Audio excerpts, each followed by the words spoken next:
घरच्या साहित्यात तयार होणारा हा कुरकुरीत पदार्थ तुम्ही पार्टी मेनू बनवू शकता. झटपट कुठलीही पूर्वतयारी न करता खमंग असा तयार होतो. आवाजावरून तुमच्या लक्षात आलं असेल की किती कुरकुरीत हे बोंड तयार झाले आहे. खायला खमंग आणि एक नंबर लागतात. मुलांना येता जाता खायला खूप मजा येईल.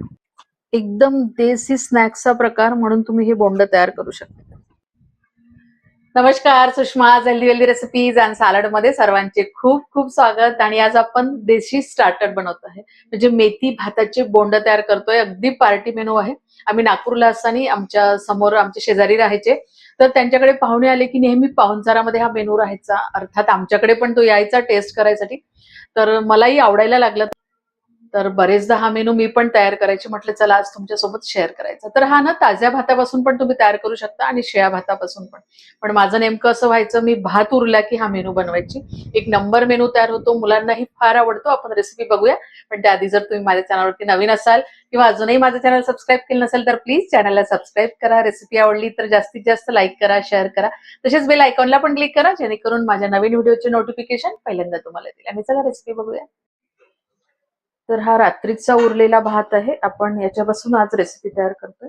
तर साधारण जी आपली नॉर्मल वाटी असते ना, तर त्या वाटीने 2 वाटी वगैरे हा भात असतो.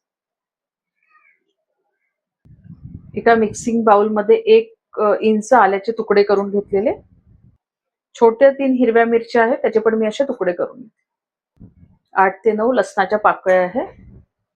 1 टीस्पून जिरं, 1 टीस्पून मेथी दाणे आहे. तर हा सगळ्यात महत्वाचा इन्ग्रेडियंट्स आहे आजच्या रेसिपी मधला. 10-12 कढीपत्त्याची पानं आहे. आपण हे मिक्सरला वाटून घेऊ. तर आपलं हे बारीक झालेलं आहे. थोडं चमच्याच्या साहाय्याने आजूबाजूला लागलं आहे ना, ते आपण या पॉट मध्ये एकत्र करून घेऊ. आता हा भात आपण या पॉट मध्ये टाकून घेऊ. तुमचा जर भात जास्त असेल तर मोठ्या पॉटचा वापर करा. थोडा खूप फडफड असेल ना, तर थोडंसं पाणी घालून याला बारीक करा. मी पण अगदी थोडं म्हणजे 2 टेबलस्पून फक्त पाणी घालून घेतलं यात. आणि याला पण आपण मिक्सरला फिरवून घेऊ. जर हे मिक्सरला फिरवला जात नसेल ना, तर परत थोडंसं पाणी याच्यामध्ये घालायचं, पण खूप जास्त पाणी नाही टाकायचं. माझं तेवढ्या पाण्याने फिरवलं गेलं. थोडंसं थांबून थांबून फिरवा. आणि आता सगळं मी याच भांड्यामध्ये काढून घेते. आता इतर मसाले याच्यामध्ये घालून घेऊ. पाव चमचा हळद, 1 चमचाला थोडं कमी लाल मिरची पावडर, कारण आपण हिरवी मिरची पण घातली आहे आणि हिरवी मिरची तिखट होती. पाव चमचाला पण अगदी कमी हिंग, अर्धा चमचा मीठ घालून घेते. भातामध्ये ऑलरेडी मीठ होतं, पण आपल्याला याच्यामध्ये पीठ घालायचं आहे, म्हणून मी अर्धा चमचा मीठ घालून घेतलं. बारीक चिरून घेतलेला कांदा, 1 कांदा आहे.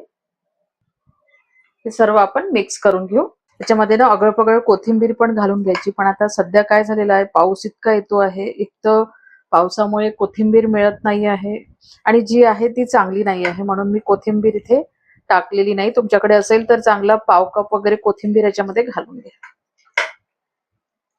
आता हे व्यवस्थित मिक्स झालेलं आहे. त्याच्यामध्ये आपण गव्हाचं पीठ घालून घेऊ. तर 1 वाटी मी पीठ घेऊन घेतलं, पण थोडं थोडं घालायचं, कारण इथे तर तुमचा भात कसा आहे त्याच्यावरती पण या मिश्रणाचा जो सैलसरपणा आहे तो राहील. माझा भात थोडासा एकदम सॉफ्ट नव्हता असा. हे पीठ व्यवस्थित आपण मिक्स करून घेऊ. जेवढं पाण्याचा वापर तुम्ही कमी कराल ना, तेवढं तुम्हाला पीठ जे आहे ते कमी लागेल. इथे मी अर्धा वाटी पिठाचा वापर केलेला. अर्धा वाटी पीठ आपलं तसंच आहे. आणि ना हे बोंड आहे, तर हे ना आपल्याला असे पडले पाहिजे. थोडंसं तुम्हाला जर पडायसाठी पटापट पडत नसेल ना, तर आता हात मी स्वच्छ धुवून घेणार आहे, मग टाकणार. थोडंसं पाण्याच्या हाताने पण टाकायचं बघा, अशा पद्धतीने. खूप पातळ करून घेऊ नका, थोडंसं पाण्याच्या हाताने सोडा. आता आपलं हे तयार आहे. हे झाकून आपण ठेवून देऊ थोडा वेळ. तोपर्यंत कढईत तेल वगैरे घालून घेऊ. गरज असेल तेवढंच तेल घाला, जास्तीचं तेल घालू नका. तेलाला खूप कडकडीत गरम नाही होऊ द्यायचंय. मीडियम याचं झालं की त्याच्यामध्ये आपण बोंड घालून घेऊ. आणि बोंड टाकायच्या आधी ना एकदा ते सगळं मिक्स करून घ्यायचं सारण. मी हाताला थोडंसं पाणी लावून घेतलं, म्हणजे ती बोंड कशी ना सुटतात पटकन. तेलात बसेल एवढीच घालायची. तेल गरम झालं की मग गॅसची फ्लेम ना मीडियम वरती करून द्यायची. त्याला मीडियम फ्लेम वरतीच तळून घ्यायचं. थोडा याचा रंग चेंज झाला की मग पलटवून घ्यायचं.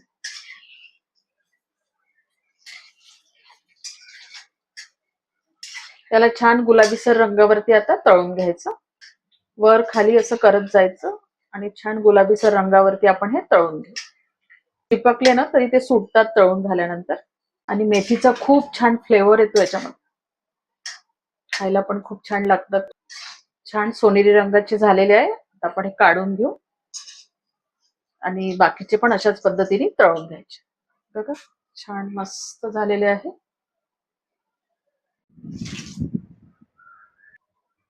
त्याच्यासोबत खायला थोड्याशा मिरच्या तळून घेऊ.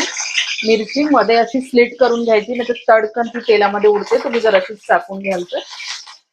कमी तिखटवाल्या ह्या मिरच्या आहे, चांगल्या लागतात मिरच्या त्याच्यासोबत.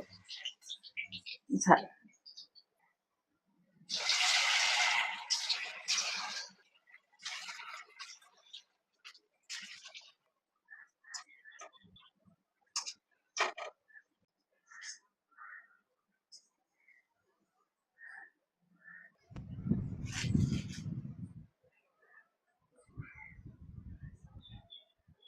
गरमागरम हे खूप छान लागतात आणि मस्त कुरकुरीत होतात.